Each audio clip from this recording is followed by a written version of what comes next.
उठाओ अपने हाथों को एक बार फिर से, अपने लिए प्रार्थना करो कि परमेश्वर आज इन गवाहियों को सुनने के द्वारा और इस वचन को सुनने के द्वारा मेरा विश्वास बढ़े। जोर से बोलो हालेलुया। सुनो सुनो मेरी बात, आप मुझे देख रहे हैं, मैं एक विश्वास का प्रोडक्ट हूं। मैं विश्वास की पैदावार हूं। आप समझ रहे हो? मैं समझाता हूं कैसे। 2004 में जब मैं परमेश्वर में आया, क्योंकि 2003 में 2002 में मैं अपनी पढ़ाई को पूरा करके जलंधर वापस आ चुका था। मेरे दादाजी इनकम टैक्स ऑफिसर थे जलंधर में, और अलग अलग पंजाब में उनकी पोस्ट होती थी। जब उनको कैंसर हुआ तो मेरे घर वालों को किसी ने बताया कि जाओ, ये क्रिश्चियन लोग जो हैं ये प्रार्थना करके कैंसर ठीक करते हैं। मैंने इंटरेस्ट नहीं दिया बिल्कुल भी, और मेरी फैमिली जो है वो मेरे दादा के लिए प्रार्थना करवाने जाती थी।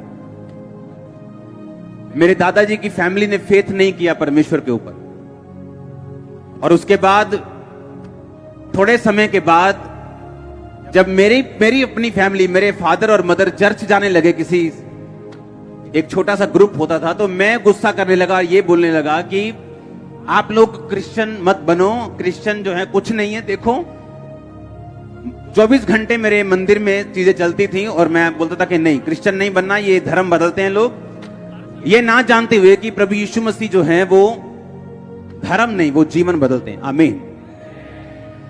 और उसके बाद जब मैंने उनको मना कर दिया, अपनी फैमिली को वापस ले गया और मैंने चर्च नहीं जाने दिया। 2004 में मुझे कुत्ते ने काटा और मैं मेंटली अपसेट हो गया। अटैक होने शुरू हो गए। डॉक्टर्स के बाद डॉक्टर्स, जिन पे मुझे मान था, सब जगहें, सब चीजें, सब जगह घूम लिया, और सुसाइड करने वाला था जिस दिन, सारी अकड़ निकल चुकी थी। धर्मों के बारे में बात करना बंद कर दिया था। कुछ नहीं मैं करता था, सिर्फ सुसाइड करना और हैवी डोज नशे की लेके, स्पेशल सुल्तानपुर साइड से नशा लेने जाना और स्पेशल नशा करना ताकि मैं नशे में रहूं और मुझे अटैक ना हो। अपनी छत पे चढ़ जाना और मेरे भाई ने वहां पे आना और मैंने उसको देखना, और जब नीचे चले जाना तो मैंने रोना कि मैं इनके सामने अब नहीं रहूंगा, क्योंकि मैं सुसाइड कर लूंगा और मैं इनको, ये मुझे मिस करेंगे सभी लोग। अपने घर में मैं आया, अपने बेडरूम में जाने लगा, क्योंकि उस टाइम मेरा पूरा मन बन चुका था, मैंने कहां जाना है, कौन से फाटक पे जाना है, ट्रेन के नीचे सुसाइड करना है, नशा ज्यादा करके जाना है, पूरा प्लान बन गया। और एक हिंदू व्यक्ति अपनी पत्नी के साथ मेरे बेडरूम में बैठा था। वो उसी ग्रुप से थे जहां मेरे मम्मी पापा जाया करते थे प्रार्थना करवाने के लिए। मैं अंदर गया, मुझे अब कोई इंटरेस्ट नहीं रह चुका था कि कोई क्या करता है, कोई कौन से धर्म में, मुझे मालूम था मैं जा रहा हूं। उन्होंने मुझे बात करनी शुरू की, तू कैसा है, ये क्या हुआ तेरे को, बड़े धागे शागे पूरे बांध रखे, क्या हुआ तेरे को। मेरा बात करने का दिल नहीं था, मैंने नशा किया, फिर भी मैंने बात की कि ऐसा ऐसा मुझे प्रॉब्लम है। उन्होंने कहा ठीक है, हम प्रार्थना करेंगे ना आपके लिए, आप ठीक हो जाओगे। वो पंजाबी बात करते थे, तेरे लिए प्रेयर करांगे, पर ठीक हो जाएगा तू। मेरे को लगा चलो मरना तो है ही, एक टेस्ट कर लो इनका। आप इमेजिन करो, रात के 8 बजे बाइक पर, मेरे पास बाइक होता था पैशन, रात को 8 बजे बाइक पर नशा करके मैं उनका घर देखने गया जहां वो चर्च लगाते थे, और नशा किया हुआ अंदर में गया और मेरे सिर पर हाथ रख के प्रार्थना हुई।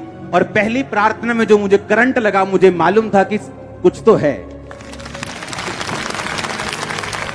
ये मालूम नहीं था कि ये जीवित परमेश्वर है, ये एकमात्र परमेश्वर है, ये सब कुछ कर सकता है। क्योंकि हम जिन जगहों से निकले, हमारी कोठी है ब्यास में, जहां पर सब बहुत बड़ा सत्संग होता है, वो हमने उनको दे दी थी और उन्होंने हमें बाहर जगह दे दी थी।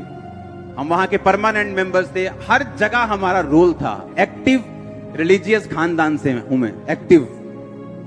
ऐसा नहीं था कि हम परमेश्वर को मानते नहीं थे, नो, एक्टिवली मानते थे सबको। जहां मैं पढ़ता था वहां सब मेरे 90% दोस्त सरदार थे, तो उनके साथ में जगह जाता था, हर जगह हर चीज मुझे मालूम थी। लेकिन इस बीमारी ने और इस मुसीबत ने, जब असली में मैंने हल ढूंढा, मुझे इतना तोड़ दिया, क्योंकि अगर मैं ना टूटता, मैं उसी घमंड में रहता, क्योंकि धर्म इंसान ने बनाया, यीशु मसीह ने कोई धर्म नहीं बनाया, परमेश्वर ने कोई धर्म नहीं बनाया। उसने नहीं कहा तू ईसाई बन जा, उसने नहीं कहा नहीं पहले अपना नाम पीटर रखेगा तो मैं तुझ पे दया करूंगा, अपनी कास्ट चेंज, उसने कुछ नहीं कहा।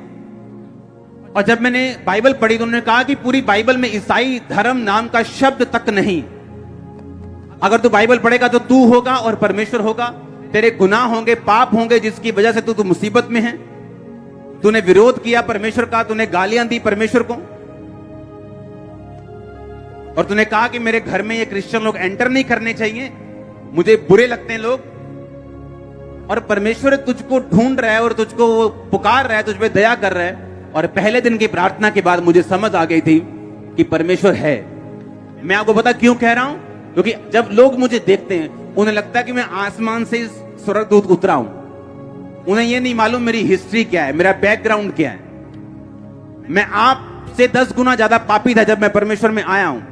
अब परमेश्वर में मैं आ गया, मैंने उनका घर देख लिया, उसके बाद प्रार्थना करवाई। एक छोटी सी बाइबल, नया नियम उन्होंने नीले कलर का दिया, बोला पढ़ना। मैंने कहा ठीक है जी, ये पेपर ले लो, रोज 20 मिनट प्रार्थना करना। मैंने कहा 20 मिनट तो बहुत ज्यादा, 20 मिनट ठीक है कोई बात नहीं। तेल मसा करके दे दिया, पानी मसा करके दे दिया, अच्छा इसको लगाना, ठीक है। और मेरे को जुआ खेलने की आदत थी, मैं पूल का चैंपियन था, पूल होता है ना, और जब जुआ खेलना पूल में लड़कों के साथ, बैटिंग लगानी लड़कों के साथ। एक शाम मेरी लड़के के साथ लड़ाई हो गई वहां पे जुआ खेलते वक्त, जिसके साथ मेरा जुआ चल रहा था। और मेरा इतना उसके साथ फाइट हुई, मेरा मन किया कि मैंने वहां जाना ही नहीं। और उसी शाम को मेरे को फोन आया चर्च से, अच्छा हमने ना रोज जाया करना है 5 बजे के बाद, तू तैयार है आने के लिए? मैंने कहा हाँ ठीक है मैं आता हूं, क्योंकि मेरा इधर से मन टूट गया और मैं उधर जाने लग गया। फिर मैंने रोज शाम को चर्च जाना शुरू किया। सुनो मेरी बात, मैं कैसे बदला हूं मैं आपको बता रहा हूं। मैं एकदम से नहीं बदला हूं। मसीह में आने के बाद भी, तौबा करने के यानी पहली प्रार्थना होने के बाद भी कमियां मुझे छोड़ के नहीं गई। उसके बाद हमें बैप्टिज्म का पता चला कि बैप्टिज्म होता है, बपतिस्मा होता है जिसमें आदमी डुबकी लेता है, और उसके बाद परमेश्वर को आप सचमुच ग्रहण कर लेते हैं, प्रभु आपकी जिंदगी में आ जाता है, पवित्र आत्मा आपको भरता है, आपकी जिंदगी से इस तरह से परमेश्वर आपकी अगुवाई करता है। मैंने कहा हाँ ठीक है, वो कैसे लेना है? तब बपतिस्मे हर संडे नहीं होते थे, हर हफ्ते नहीं होते थे, 2-3 महीने बाद कहीं 25-30 इकट्ठे हो जाओ तो बपतिस्मा देते थे। मैंने कहा ठीक है मैं बपतिस्मा लेने के लिए तैयार हूं। मैंने अपने दोस्त के साथ प्लानिंग की, मैंने कहा बपतिस्मा लेने से पहले ना खूब शराब पीनी, बपतिस्मे के बाद तो पी नहीं होगी, अब वो पहला पूरी पी लेनी है अपन। और प्लानिंग कर रहे हैं उसके साथ, और पास्टर आया, बोला क्या क्या बात कर रहे हो? हमने कहा हम झूठ नहीं बोलते थे, सीधा बताते क्या दिल में है। ये प्लान कर रहे हैं हम। उनका नहीं, प्लान नहीं करना, ये अभी वायदा करो, छोड़ दी। तभी वायदा करना पड़ा और छोड़ दी। अगस्त में परमेश्वर में आया, सितंबर में वायदा कर दिया, 2 महीने में सब कुछ हुआ। 2 महीने में सब कुछ हुआ। 1 या 2 अक्टूबर को मैंने बैप्टिज्म लिया 2004 में। तब से लाइफ कभी सेम नहीं रही। मैं दोबारा अपने नशों में नहीं गया हूं, अपने पापों में नहीं गया हूं, गंदगी में वापस नहीं गया हूं, दोबारा कभी तौबा नहीं की। एक बार की थी, वही पहली थी, वही आखिरी थी। हालेलुया। ऐसा नहीं पहले आ गए फिर वापस चले गए, फिर तौबा कर ली, फिर किसी लड़की के साथ गलत काम कर लिया, फिर तौबा कर ली, फिर आ गए, फिर शराब पी ली, फिर ऐसा कचरा मचरा मैंने नहीं किया अपनी लाइफ में। इसीलिए मुझे परमेश्वर ने बढ़ाया, ये सच्चाई।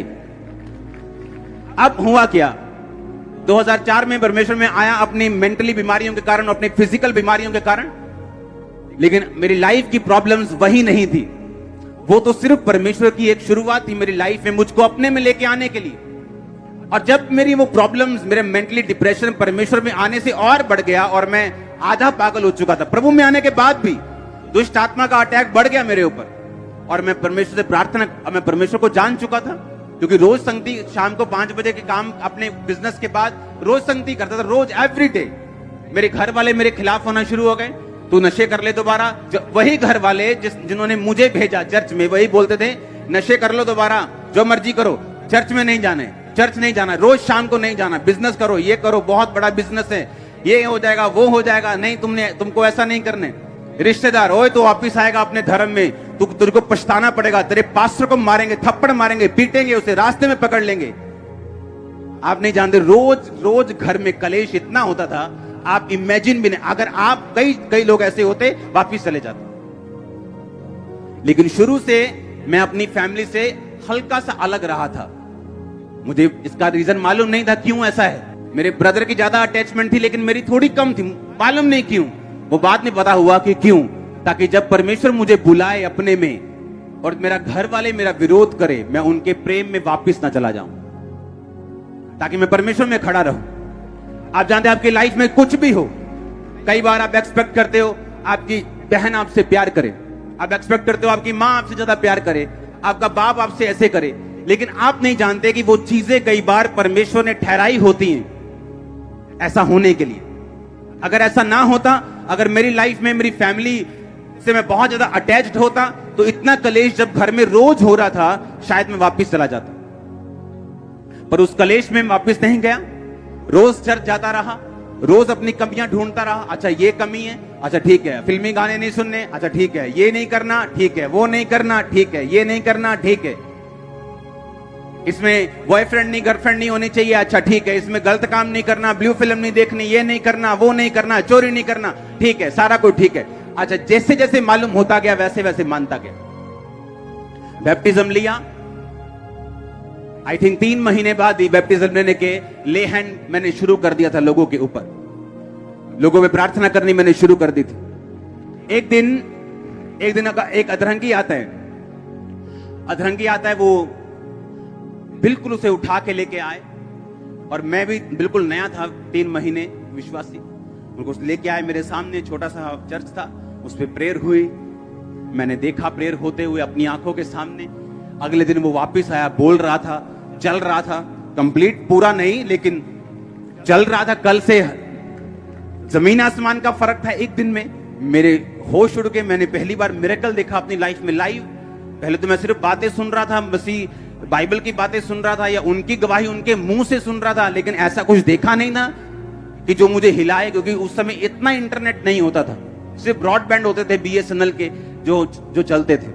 जब मेरी आंखों के सामने वो हील हुआ, मुझे विश्वास हुआ कि नहीं, अगर परमेश्वर इसको छू सकता है, वो मुझे भी छू सकता है। परमेश्वर ने मुझे एक ही बात बोला कि तू सेवा कर, तो प्रार्थना कर, लोगों को समझा। इमेजिन करो तब मैंने बाइबल और परमेश्वर ने कैसे मुझे इस्तेमाल किया। और जब मसीह में 3 महीने हो गए, मेरे अटैक बढ़ गए, जिस अटैक से मैं आया था वो कम हो गया, लेकिन और अटैक बढ़ गए दुष्ट आत्मा के। उसकी वजह से मुझे क्या हुआ कि मुझे रोज बाइबल पढ़नी पड़ती थी, क्योंकि जैसे मैं बाइबल पढ़ता था, अटैक कम होने शुरू हो जाते थे।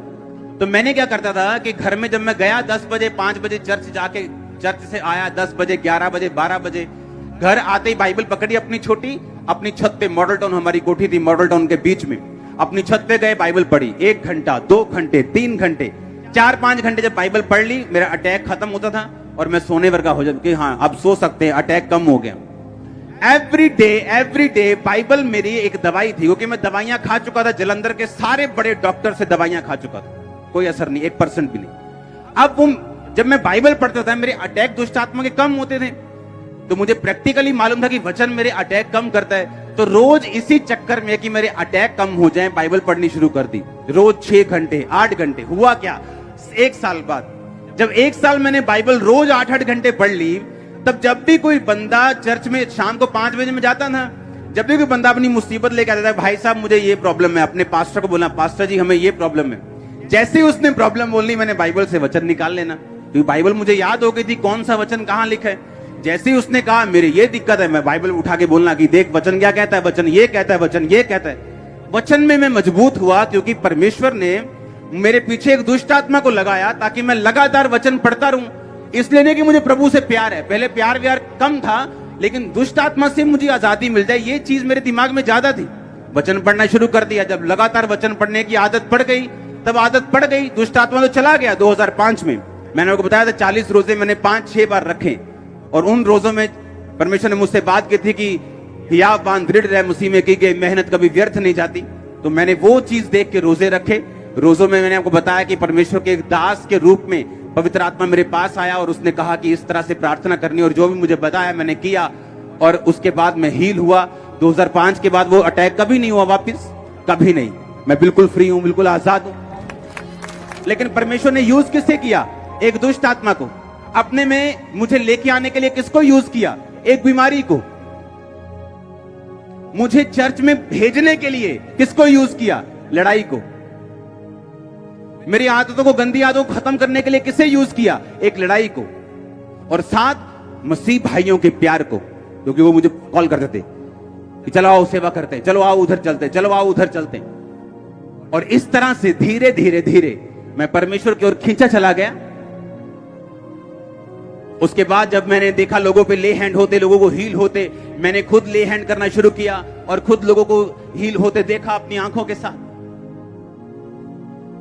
मैं डॉक्टर के पास गया एक दिन, 2005 की बात है। मैंने कहा डॉक्टर साहब मुझे पेट की दवाई खाते इतनी देर हो चुकी है, मैं थक चुका हूं।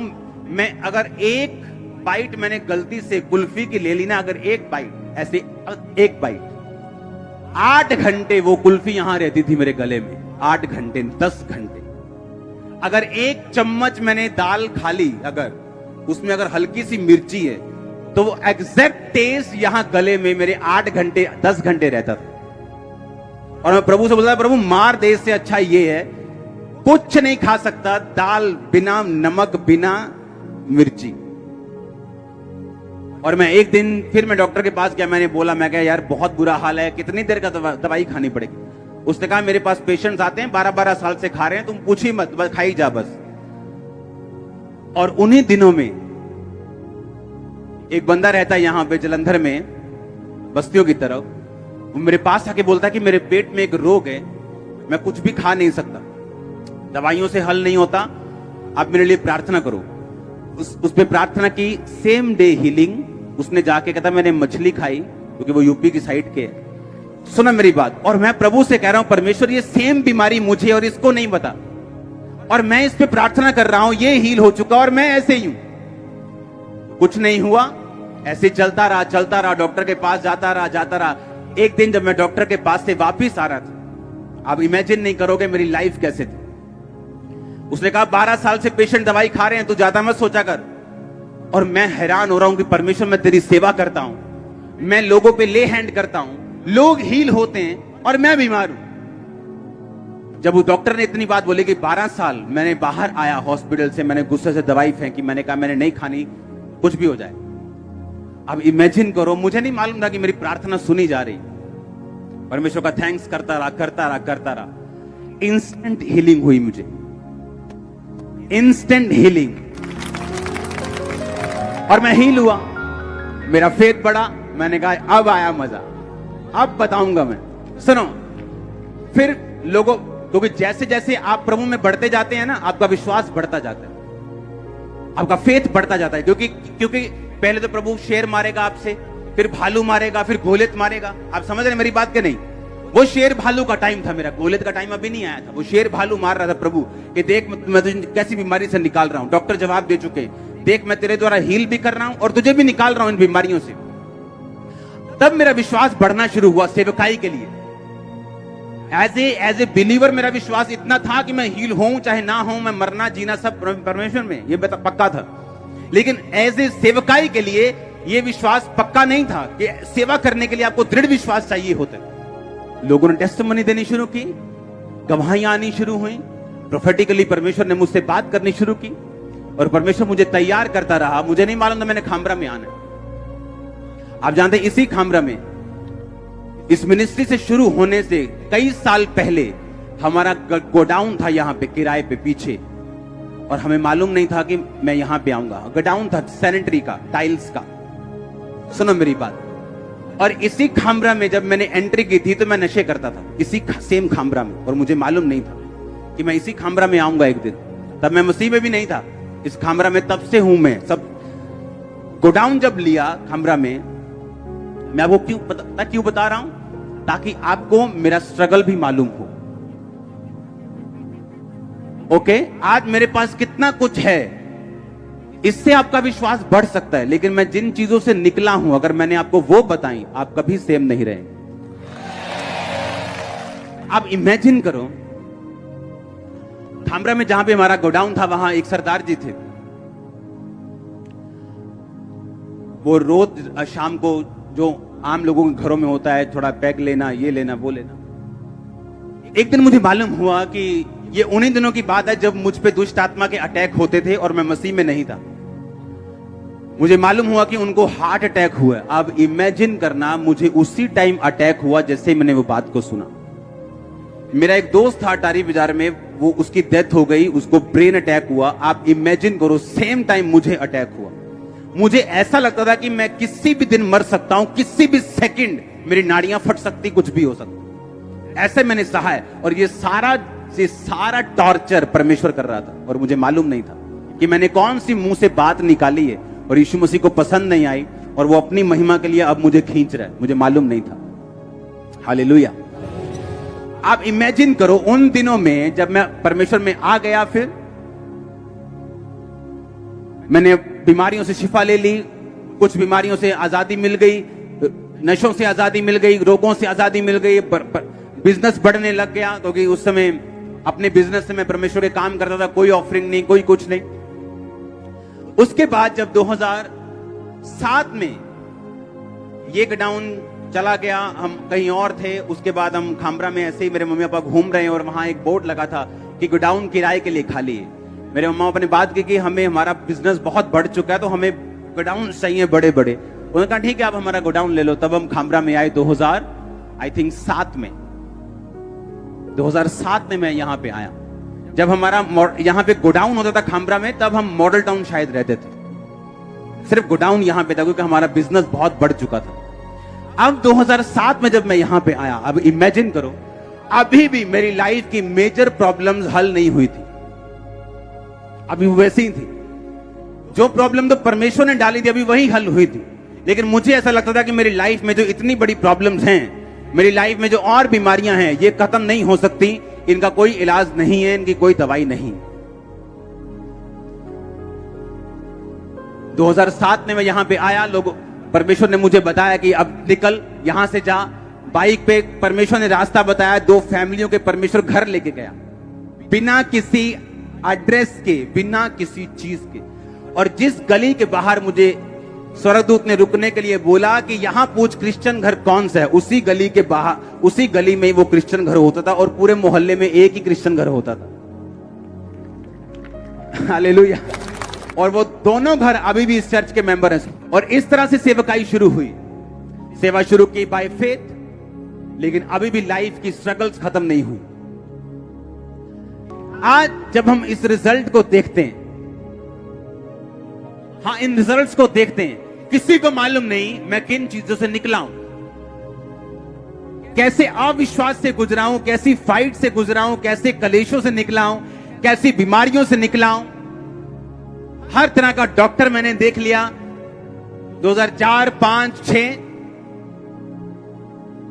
अब इमेजिन करो, आज जब लोग टेस्टिमनीज को सुनते हैं, उनको लगता है कि वो आज का अंकुर देखते जो आज खड़ा है, उन्हें कल वाला मालूम नहीं वो बना कैसे।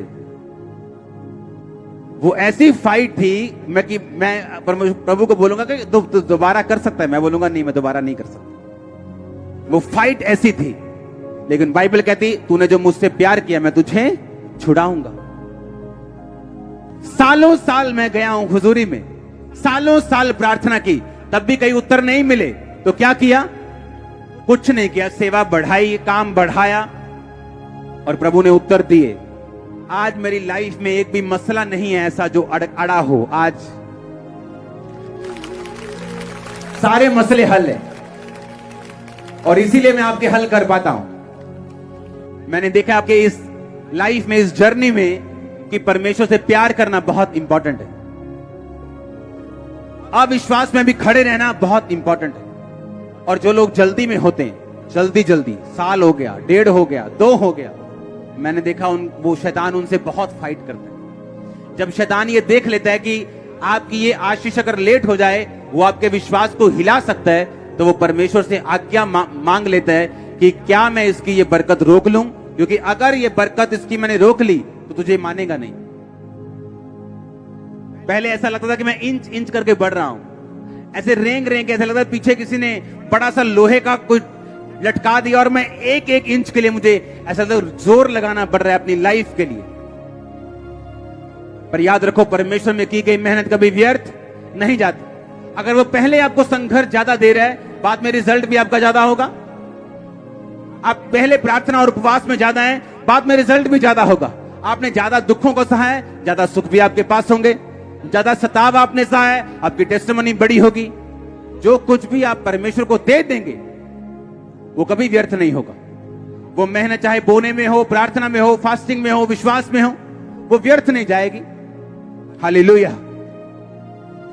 इस तरह से परमेश्वर ने मुझे बढ़ाया, टेस्टिमनीज को सुना, बाइबल को पढ़ा, अपनी लाइफ में एक्सपीरियंस किया और फिर आपकी लाइफ से एक्सपीरियंस किया कि वो कुछ भी कर सकता है।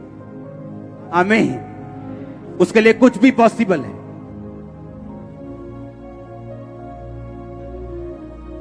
अपने हाथों को उठा, बोलो थैंक यू जीसस।